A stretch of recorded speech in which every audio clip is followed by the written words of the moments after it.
teman-teman masih pada semangat gak? Semangat!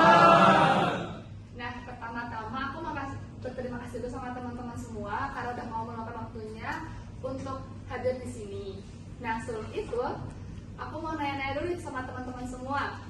Di sini ada yang pernah ikut organisasi nggak? Siapa lagi ikut organisasi? Aku. Wah, teman-teman pada aktif-aktif banget ya. Nah, setelah itu, siapa yang di sini pernah beli makan makanan instan karena merasa kayak ngapain sih masak, ribet, ada tugas, ada kegiatan. Aku. Nah, tapi sayang banget dengan hal-hal seperti itu bisa buat teman-teman semua yang ada di sini jadi lupa untuk jaga kesehatan di tengah zaman yang serba instan dan modern ini. Oleh karena itu, pada kesempatan kali ini, aku, Jovita Andreas dari Surakom 24, mau berikan informasi pada teman-teman semua untuk bisa menjaga kesehatan tubuh di tengah zaman yang modern dan serba instan. Nah, kita balik dulu, apa sih penyebabnya? Meskipun teknologi itu sudah semakin berkembang, tapi kita itu jadi lebih kurang bisa mengontrol dan mengendalikan apa yang kita lakukan sehari-hari, karena semua yang kita lakukan itu sudah bisa dilakukan lewat gadget kita masing-masing. Nah, hal ini itu bisa buat diri kita jadi malas, jadi mudah lelah, kurang fokus, emosinya naik turun. Nah, hal ini itu bukan karena teman-teman tuh nggak tahu gimana sih cara mencegahnya, gimana sih cara mengatasinya, tapi karena teman-teman itu sudah nyaman dengan teknologi serba instan di zaman yang modern ini. Maka dari itu kita harus tahu nih gimana sih solusinya. Nah, sebelum masuk ke solusinya, kita harus tahu nih akar dari permasalahannya. Teman-teman ada yang tahu nggak apa sih akar permasalahannya? Oke, jadi akar permasalahannya itu adalah kurangnya kesadaran dari teman-teman untuk mau berubah supaya hidup itu lebih sehat. Nah, padahal sebelumnya banyak dari itu berpikir bahwa satu mahal, ribet, susah.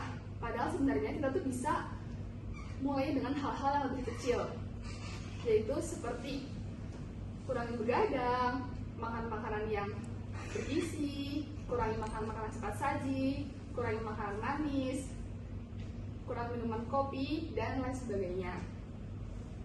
Nah, dari hal-hal kecil ini bisa membuat diri kita itu tergerak untuk mau merubah hidup kita menjadi lebih sehat meskipun zaman itu sudah berkembang dan serba instan.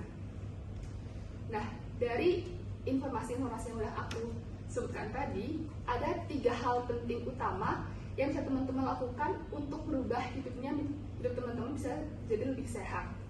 Yang pertama, ada yang kesadaran diri dari teman-teman semua untuk aware dan tahu apa yang tubuh kita butuhkan dan apa yang harus tubuh kita kendalikan. Karena dengan hal itu, teman-teman bisa hidup dengan lebih seimbang.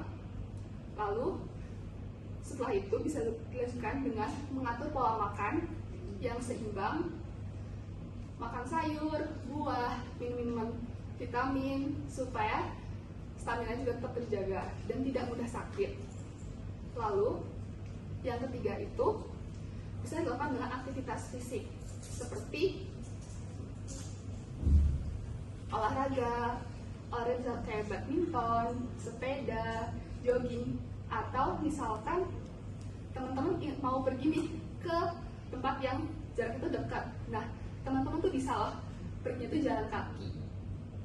Habis itu, aku mau ingatkan sama teman-teman semua bahwa gaya hidup yang sehat itu bukanlah sesuatu yang bisa dilakukan secara instan, tetapi dimulai dari langkah yang kecil dan dilakukan secara konsisten, supaya kita juga bisa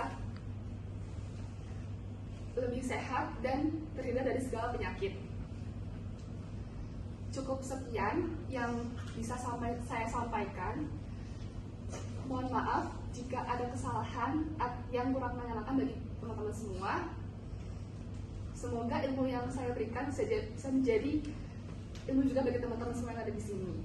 Terima kasih.